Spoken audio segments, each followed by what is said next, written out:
కళ్యాణం వైభోగం ఆనందరాగాల శుభయోగం.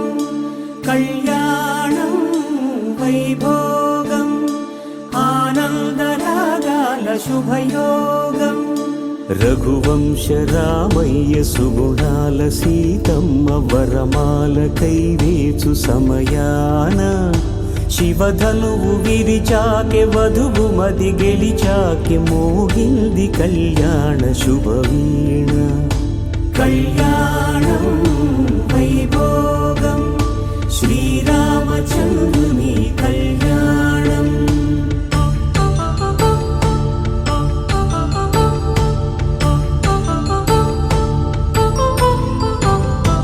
అపరంజి తరుణి అందాల రమణి వినగాని కృష్ణయ్య లీలామృతం. గుడి దాటి కదిలింది తన వెంట నడిచింది గెలిచింది రుక్మిణి ప్రేమాయణం. కళ్యాణ